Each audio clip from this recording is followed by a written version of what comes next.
মোৰ ল'ৰাটো 21 দিনাখনি আকৌ মেডিকেলত চালোঁ তাৰপৰা মেডিকেল আনিলোঁ ক'লে যে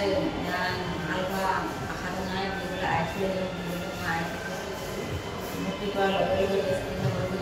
বহুখিনি পইচা আগতে দৰকাৰ যে এইটো সিটো কৰিলোঁ ইমান কৰিব পাৰোঁ মই সিমান কৰিলোঁ এতিয়া আজি 2 নিশা হৈছে এতিয়া 10 ঘণ্টা দিব লাগিব বুলি কৈছে এতিয়া 10 ঘণ্টাৰ পৰা আৰু কিমান থাকিব লাগিব মই নাজানিছোঁ এতিয়া এনেকৈ যদি পইচা ভাঙিবলৈ হয় বা এনেকৈ মইতো যাতে দুখীয়া হোৱা নহয় গতিকে কোনো সমাধানে নাই মই আৰু কেনেকৈ নিদিম সেইটো কাৰণে মই চৰকাৰলৈ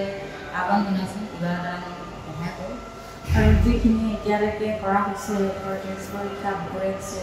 মগজুৰ এক্সাম সকলোখিনি পৰীক্ষাৰ বাবে আমি নিজেই দিব লগা হৈছে পইচাটো কাৰণ সেইটো আমি সাহায্য পোৱা নাছিলোঁ এতিয়ালৈকে বৰ্তমান আজিৰ পৰা পাইছোঁহে আমাৰ প্ৰায় 10,000 ওচৰা-ওচৰি পইচা খৰচ হৈছে আমি সেইটো দিব পৰা নাই আমাৰ বহুতখিনি কষ্ট হৈছে আজি যিহেতু ৰাতিপুৱাৰ প্ৰায় 9টা সময়ে হৈছিলে নেকি আমাক ভিতৰলৈ মাতিলে গ'লোঁ তাত হৈছে আজি প্ৰায় 4-5টামান টেষ্টৰ পৰীক্ষা কৰিব দিব কৈছিলে তাৰে এটা বাহিৰত আৰু বাকীখিনি ভিতৰত হৈছিলে কিন্তু আজি দেওবাৰ হোৱাৰ কাৰণে সেইটো বাহিৰত কৰিব লাগিব সেইটো খৰচ বহুত হ'ব বুলি কৈছিলে আমি সেইটো খৰচ বহন কৰিব পৰা নাই আৰু দিব পৰা নাই কাৰণ আমি নিম্ন শ্ৰেণীৰ একেবাৰে দুখীয়া শ্ৰেণীৰ লোক হয় আমি এইটো কেনেকৈ কৰিব পাৰোঁ আপোনালোকে কিবা এটা সহায় কৰক আৰু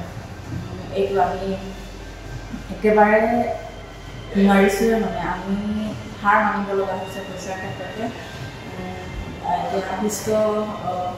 কৰিবৰ কাৰণে যিখিনি আমাক টকাৰ প্ৰয়োজন সেইখিনি আমাৰ ওচৰত হাতত বৰ্তমান নাই আপোনালোকে কিবা এটা সহায় কৰক আৰু মোৰ দাদা ICUত আছে SBP 4 নম্বৰ ফ্ল'ৰত হয় দাদাৰ নাম ধনজিত মৰাণ তেওঁ ডিমহলা গাঁৱৰ পৰা এই ডিব্ৰুগড় মেডিকেল কলেজত ভৰ্তি কৰা হৈছে ICUত আছে তেখেতক কিবা এটা সহায় কৰক আপোনালোকৰ ফালৰ পৰা কিবা এটা সহায় দিব বুলি আমি আশা ৰাখিছোঁ যিটো দিনে টেষ্ট পৰীক্ষা কৰিব লাগে দিনে 700 টকা আমি দিনে 700 টকা কেনেকৈ আমি ডেইলি পৰীক্ষা কৰিম সেইকাৰণে আমি চৰকাৰলৈ আহ্বান জনাইছোঁ কিবা এটা উপায়